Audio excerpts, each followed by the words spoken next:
Shri Sai Satcharita, Chapter 50. Stories of 1. Kaka Sahib Dikshit. 2. Shri Tembe Swami. 3. Balaram Durandar. Chapter 50 of the original Satcharita has been incorporated in Chapter 39 as it dealt with the same subject matter. Now, Chapter 51 of the Satcharita has been treated here as Chapter 50. This chapter gives the stories of Kaka Sahib Dikshit, Shri Tembe Swami and Balaram Durandar. Preliminary. Victory be unto Sai, who is the mainstay of the Bhaktas, who is our Sadguru, who expounds the meaning of the Gita and who gives us all powers. O Sai, look favorably on us and bless us all. The sandalwood trees grow on the Malaya mountains and ward off heat. The clouds pour their rainwater and thereby cool and refresh all the people. The flowers blossom in the spring and enable us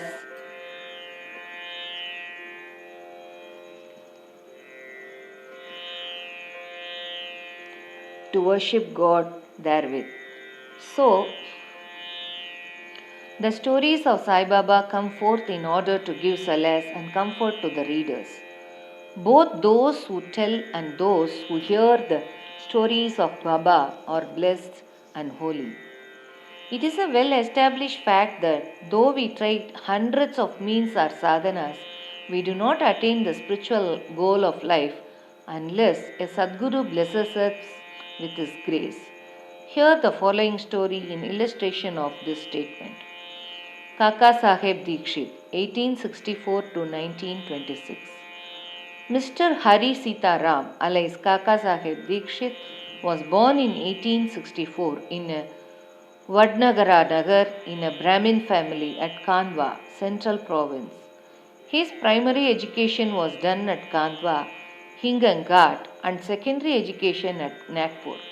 He came to Mumbai for higher education and studied first in the Wilson College and then in the Elphinstone College. After graduation in 1883, he passed his LLB and solicitor's examinations and then served in the firm of the government solicitors, Messrs. Little and Co., and then after some time started a solicitor's firm of his own. Before 1909, Sai Baba's name was not familiar to Kaka Sahib, but after that he soon became his great devotee. While he was staying at Lonavala, he happened to see his old friend Mr. Nana Sahib Chandorkar. Both spent some time in talking about many things. Kaka Sahib described to him how while he was boarding a train in London, he met with an accident in which his foot slipped and was injured. Hundreds of remedies gave him no relief. Nana Sahib then told him that if he wished to get rid of the pain and lameness of his leg, he should go to his Sadguru Sai Baba. He also gave him all the particulars of Sai Baba and mentioned to him Sai Baba's dictum, I draw to me my man from far off or even across the 7 seas, like a sparrow with a string fastened to its feet. He also made it clear to him that if he was not Baba's man, he would not be attracted to him and given darshan. Kaka Sahib was pleased to hear all this and said to Nana Sahib that he would go to Baba, see him and pray to him to cure not so much his lame leg but bring round his lame, fickle mind and give him eternal bliss. Some time after, Kaka Sahib went to Ahmednagar and stayed with Sirdar Kaka Sahib Mirikar in connection with securing votes for a seat in the Mumbai Legislative Council. Mr. Bala Sahib Mirikar, son of Kaka Sahib Mirikar, who was a Mamlatdar of Kopergaon, also came at that time to Ahmednagar in connection with the horse exhibition there. After the election business was over, Kaka Sahib Dikshit wanted to go to Shirdi, and both the Mirikars, father and son, were also thinking about a fit and proper person as a guide with whom he should be sent there. There, Sai Baba was arranging things for his reception. Shama got a telegram from his father-in-law at Ahmednagar stating that his wife was seriously ill and that he should come to see her with his wife. Shama, with Baba's permission, went there and saw his mother-in-law and found her improving and better. Nana Saheb Panse and Appa Saheb Gatre happened to see Shama on their way to the exhibition and they told him to go to Mirikar's house, see Kaka Saheb Dikshit there and take him to Shirdi along with him. Kaka Saheb Dikshit and the Mirikars were also informed of Shama's arrival. In the evening, Shama came to Mirikars, who introduced him to Kaka Saheb. They arranged that Shama should leave for Kopergaon with Kaka Saheb by the 10 o'clock night train. After this was settled, a curious thing happened. Bala Saheb Mirikar threw aside the veil or covering on Baba's big portrait and showed the same to Kaka Saheb.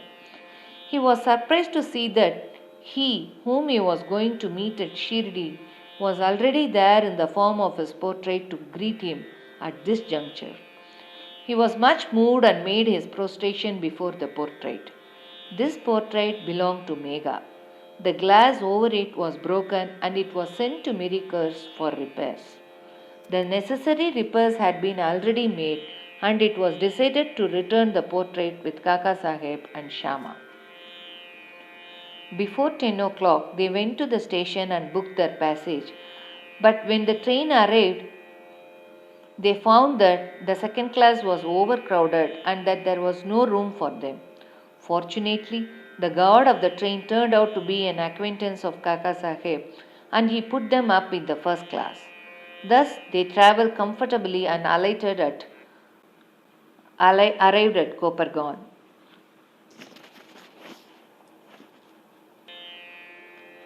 Their joy knew no bounds when they saw there Nana Saheb Chandorkar, who was also bound for Shirdi. Kaka Saheb and Nana Saheb embraced each other. And then, after bathing in the sacred Godavari river, they started for Shirdi. After coming there and getting Baba's darshan, Kaka Saheb's mind was melted, his eyes were full of tears and he was overflowing with joy. Baba said to him that he was also waiting for him and had sent Shama ahead to receive him. Kaka Saheb then passed many happy years in Baba's company. He built a vada in Shirdi, which he made as his, more or less, the permanent home. The experiences he got from Baba are so manifold that it is not possible to relate them all here. The readers are advised to read a special Kaka Saheb Dikshit number of Shri Sai Leela magazine, volume 12, number 6 to 9. We close this account with the mention of one fact only. Baba had comforted him by saying that in the end, he will take him in air coach Viman that has secured him a happy death. This came out true.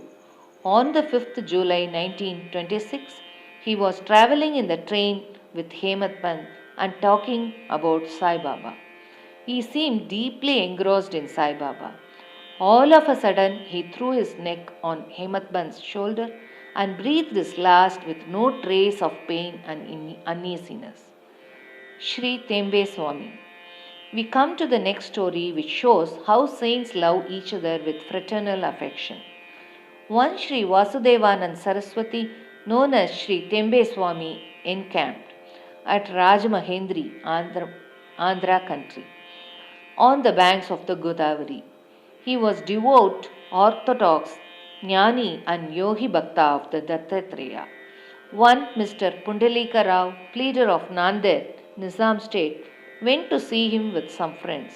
While they were talking with him, the names of Shirdi and Sai Baba were casually mentioned. Hearing Baba's name, the Swami joined hands with reverence and taking a coconut gave it to Pundalika Rao and said to him, "Offer this to my brother Sai with my pranam and request him not to forget him but ever love me."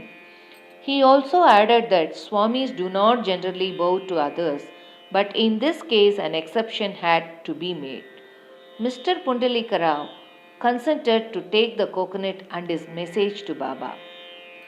The Swami was right in calling Baba a brother, for as he maintained an Agnihotra sacred fire day and night in his orthodox fashion, Baba too kept his Agnihotra, that is Duni, ever burning in the masjid. After 1 month, Pundalika Rao and others left for Shirdi with the coconut and reached Manmad. And as they felt thirsty, they went to a rivulet for drinking water. As water should not be drunk on an empty stomach, they took out some refreshment, that is chivda, flattened rice mixed with spice. The chivda tasted most pungent, and in order to soften it, as someone suggested, broke the coconut and mixed with scrapings with it. Thus they made the chivda more tasty and palatable. Unfortunately, the coconut turned out to be the same that was entrusted to Pundalika Rao. As they neared Shirdi, Pundalika Rao remembered the trust, that is the coconut, and was very sorry to learn that it was broken and consumed. He came to Shirdi and saw Baba. Baba had already received a wireless message regarding the coconut from Tembe Swami, and himself asked Pundalika Rao first to give the thing sent by his brother. He held fast Baba's feet, confessed his guilt and negligence, repented and asked for Baba's pardon. He offered to give another fruit as a substitute, but Baba refused to accept it, saying that the worth of the coconut was far more than that of an ordinary one, and that it would not be replaced by another. Baba also added, "Now you need not worry yourself any more about the matter. It was on account of my wish that the coconut was entrusted to you and ultimately broken on the way. Why should you take the responsibility of the actions on you? Do not entertain the sense of doership in doing good as well as for bad deeds. Be entirely prideless and egoless in all things, and thus your spiritual progress will be rapid." What a beautiful spiritual instruction Baba gave. Balaram Duranthar, 1878 to 1925. Mr. Balaram Duranthar belonged to the Pathare Prabhu community of Santa Cruz, Mumbai. He was an advocate of the Mumbai High Court and sometime principal of the Government Law School, Mumbai. The whole Duranthar family was pious and religious. Mr. Balaram served his community and wrote and published an account of it. He then turned his attention to spiritual and religious matters. He studied Gita carefully and its commentary, Jnaneshwari, and other philosophical and metaphysical works. He was a devotee of Vithoba of Pandharpur. He came in contact with Sai Baba in 1912. 6 months earlier, his brothers Babuji and Vaman Rao came to Shirdi and took Baba's darshan. They returned home and mentioned their sweet experiences to Balaram and other members. Then they all decided to see Sai Baba. Before they came to Shirdi, Baba declared openly that, "Today many of my Darbar people are coming." The Duranthar brothers were astonished to hear this remark of Baba from others, as they had not given any previous intimation of their trip. All other people prostrated themselves before Baba and sat talking with him. Baba said to them, "These are my Darbar people, whom I referred to before and said to the Duranthar brothers. We have been with each other for the last 60 generations." All the brothers were gentle and modest. They stood with joined hands, looking at Baba's feet. All the sattvic emotions, such as tears, choking, etc., moved them, and they were all happy. Then they went to their lodging, took their meals, and after taking a little rest, again came back to the masjid. Balaram sat near Baba, massaging his legs. Baba, who was smoking the chillim, advanced it towards him and beckoned him to smoke it. Balaram was not accustomed to smoking. Still, he accepted the pipe, smoked it with great difficulty, and returned it reverentially. This was the most auspicious moment for Balaram. He was suffering from asthma for 6 years. This smoke completely cured him of the disease which never troubled him again. Some 6 years later, on a particular day, he again got an attack of asthma. This was precisely the time when Baba took his Mahasamadhi. The day of this visit was a Thursday, and the Durantar brothers had the good fortune of witnessing the Chavadi procession that night. At the Arati function in the Chavadi, Balaram saw the glow of Pandurang on Baba's face, and next morning at the Kakad Arati time, the same phenomenon, the same lustre of the beloved deity Pandurang was visible again on Baba's face. Mr. Balaram Durantar wrote in Marathi the life of the Maharashtra saint Tukaram, but he did not survive to see its publication. It was published later on by his brothers in 1928. In a short note on Balaram's life, given in the beginning of that book, the above account of Balaram's visit has been fully corroborated. White page 6 of the book. Bow to Shri Sai. Peace be to all. Epilogue. We have done with chapter 51 and now we come to the last chapter, number 52 in the original.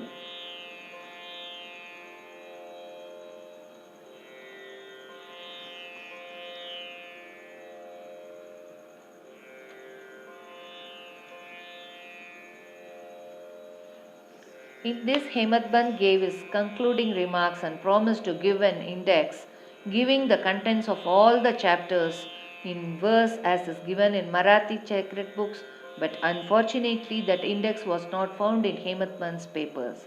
It was therefore composed and supplied by an able and worthy devotee of Sai Baba, Mr. B.V. Dev, retired Mamlatar of Thana. As we give in English books an index in the beginning and contents of each chapter at its top, we need not consider the last chapter as index here, and so we consider this chapter as the epilogue. Unfortunately, Hemadband did not survive to revise the manuscript of this chapter and make it ready for the press. When it was sent to the press, Mr. Dev found it to be incomplete and unintelligible in certain places, but it had to be published as it was found. The main topics dealt herein are briefly given below. Greatness of Sadguru Sai. We prostrate ourselves before and take refuge in that Sai Samad, who besets all animate and inanimate things in the universe, who pervades all creatures equally without any differentiation, to whom all devotees are alike, and who knows not honor and dishonor, like or dislike. If we remember him and surrender to him, he fulfills all our wishes and makes us attain the goal of life. This ocean of mundane existence is very hard to cross. Waves of attachments beat high against the bank of bad thoughts and break down trees of fortitude. The breeze of egoism blows with force and makes the ocean rough and agitated. Crocodiles in the form of anger and hatred move there fearlessly. Eddies in the form of the idea, I and mine, and other doubts whirl there incessantly, and innumerable fishes in the form of censure, hate, and jealousy play there.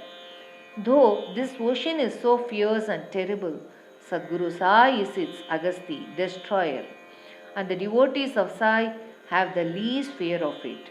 Our Sadguru is the boat which will safely take us across this ocean. Prayer. Now we fall before Sai Baba and holding his feet, make the following prayer for the public. Let not our mind wander and desire anything except Thee. Let this work Satcharita be in every house and let it be studied daily. Let it ward off the calamities of those who study it regularly with reverence. Falashruti, reward of study. Now a few words about the reward you get from this work. After bathing in the sacred Godavari and after taking the darshan of the Samadhi in the Samadhi Mandir at Shirdi, you should read or hear the Satcharita. If you do this, all your threefold afflictions will vanish. Casually thinking about the stories of Sai, you will get interested in spiritual life, and if you go through it with love and reverence, all your sins will be destroyed. If you wish to get rid of the cycle of births and deaths, read Sai stories and remember him always, and get yourself devoted to his feet. If you dive into the sea of Sai stories and then give them out to others, you will get an ever new flavor of them and save the hearers from future misery. If you go on meditating on Sai's form, it will in course of time lead you into self-realization. It is very hard to know or realize the nature of self of Brahma, but if you approach through the Sagun Brahma, Sai's form, your progress will be easy. If the devotee completely surrenders himself to him, he will lose his individual ego and be merged in him and be one with him, as the river becomes one with the sea. If you thus become merged with him in any of the three states, waking, dream, and sleep, you get rid of the bond of samsara. If anybody, after bathing, reads this with love and faith and completes it within a week, his calamities will disappear. Or if he hears or reads it daily or regularly, all his dangers will be warded off. He will get the reward according to his faith and devotion. Without these, there will be no experience of any kind. If you read this with reverence, Sai will be pleased, and by removing your ignorance and poverty, will give you knowledge, wealth, and prosperity. With concentrated mind, if you read a chapter daily, it will give you unbounded happiness. One who has his own welfare at heart should study it carefully, and then he will ever remember Sai gratefully and joyfully birth after birth. This work should be read at home, especially on Guru Purnima, Ashada, Full Moon Day, Gokulashtami, Ram Navami, and Dasara, Baba's Punyatidi, Dasara. If you study this one book carefully, all your desires will be satisfied. And if you always remember Sai's feet in your heart, you will easily cross the Baba, worldly illusions, Baba Sagar. By its study, the deceased and sick will get health, the poor wealth, the mean and afflicted the prosperity, and the mind will get rid of all futile ideas and get steadiness. Dear devoted readers and listeners, we also bow to you all and make you a special request. Never forget him, whose stories you have read day by day or month by month. The more fervently you read or listen to these stories, the more encouragement Sai gives us to serve you and be of use to you. Both the author and the readers must cooperate in this work, help each other, and be happy. Prasad Yachana. We close this with prayer to the Almighty for the following prasad of favor. May the readers and devotees have complete and wholehearted surrender and devotion at Sai's feet. May his form be ever fixed in their eyes, and may they see Sai, the Lord in all beings. Bow to Shri Sai, peace be to all. Om Sai Ram.